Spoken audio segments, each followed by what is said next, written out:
El hombre sabio querrá estar siempre con quien sea mejor que él. Sabemos que la pedagogía medieval buscaba la perfección del individuo a través del espíritu, por lo que todo el aprendizaje se centraba en torno a la Biblia. Por tal motivo, quienes hablan, Reis y Guerrero, he trabajado para ampliar la mayor información sobre la pedagogía medieval.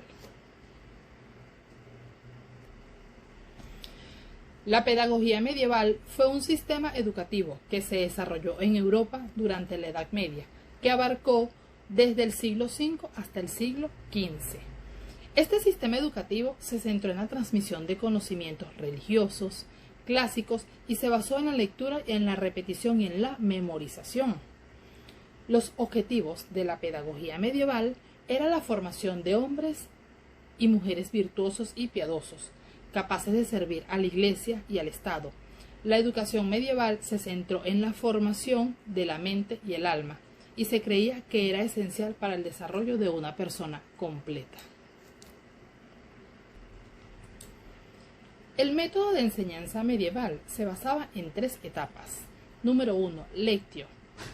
El maestro leía un texto en voz alta y los alumnos lo escuchaban y lo copiaban.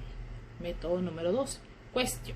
El maestro planteaba una pregunta sobre el texto y los alumnos lo discutían la respuesta. El tercer método, Disputatio. El maestro y los alumnos debatían sobre una pregunta de forma oral. Estos métodos de enseñanza eran muy eficaces para transmitir conocimiento, pero también era muy exigente para los alumnos, ya que debían memorizar grandes cantidades de información y demostrar su comprensión de texto a través de la discusión y el debate, teniendo un impacto significativo en el desarrollo de la educación en Europa. Dichos métodos se mantuvieron en uso durante siglos y contribuyeron a la formación de la élite intelectual, que desempeñó un papel importante en la historia en Europa. El hombre santo era considerado un modelo de sabiduría y virtud para los estudiantes medievales. Su ejemplo servía para inspirarlos a alcanzar la excelencia académica, la moral. Los hombres santos también desempeñaban un papel importante en la enseñanza, ya que eran los responsables de transmitir el conocimiento religioso y filosófico a los estudiantes. Uno de los hombres más importantes en la pedagogía medieval fue San Agustín de Hipona. Fue filósofo, teólogo, escritor cristiano, que tuvo una gran influencia en el pensamiento occidental. Creía que la educación era esencial para el desarrollo del alma humana. Argumentó que la educación debía centrarse en el cultivo de la virtud y la sabiduría, que debe estar basada en la fe cristiana. Ahora bien, es importante conocer un poco de los hombres santos más importantes de la época. San Agustín desarrolló un método de enseñanza conocido como la dialéctica.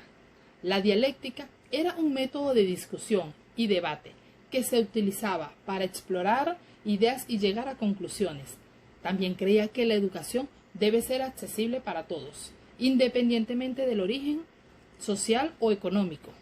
Sus ideas ayudaron a establecer la idea de que la educación es esencial para el desarrollo humano y que debe estar basada en la fe cristiana. Otros hombres importantes en la pedagogía medieval incluyen a San Anselmo de Canterbury.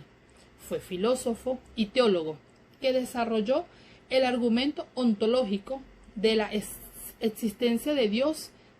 Creía que la educación debía centrarse en la búsqueda de la verdad y la comprensión. Continuamos con Pedro Abelardo. Fue filósofo y teólogo. Fue un importante defensor del método de enseñanza dialéctico. Abelardo creía que la educación debe ser estimulante y desafiante y que debe fomentar el pensamiento crítico. Culminamos con Santo Tomás de Aquino. Fue filósofo y teólogo que desarrolló una síntesis de la filosofía aristotélica y teológica cristiana. Tomás creía que la educación debe ser integral y que debe abarcar tanto el conocimiento secular como el religioso.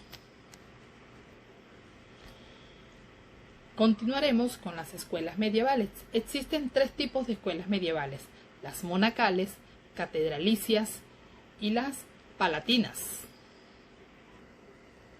Continuamos con las escuelas monacales. Este tipo de escuelas estaban destinadas a la preparación de niños y jóvenes para la vida religiosa. Están ubicadas en los monasterios y constaban de 2 tipos de escuela: la escuela interior, reservada a los futuros monjes, y la escuela exterior para los jóvenes que deseaban ser sacerdotes. Estas escuelas estaban ubicadas en monasterios y dirigidas para monjes. Desempeñaron un papel importante en la preservación y transmisión de conocimientos durante la Edad Media. Los monjes conservaron y copiaron manuscritos antiguos y también produjeron nuevos escritos sobre una variedad de temas. Su principal objetivo era educar futuros monjes, pero también aceptaban a estudiantes laicos. En las escuelas se enseñaba principalmente latín, gramática, retórica, lógica, teología y filosofía, entre otras. Seguidamente tenemos las escuelas episcopales o catedralicias. Estas escuelas son posteriores al nacimiento de las escuelas monacales y datan del siglo VIII. Fueron instituciones educativas importantes en la Edad Media. Se establecieron en las ciudades, alrededor de las catedrales, donde los obispos desempeñaban un papel central en la educación y la formación del clero.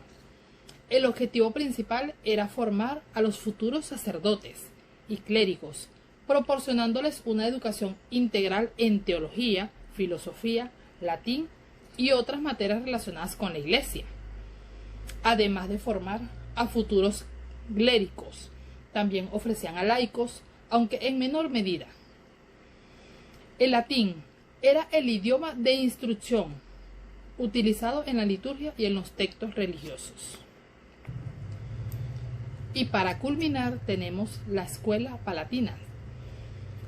Fueron instituciones educativas que surgieron durante la Edad Media, específicamente en el Renacimiento, un periodo de florecimiento intelectual durante la Alta Edad Media.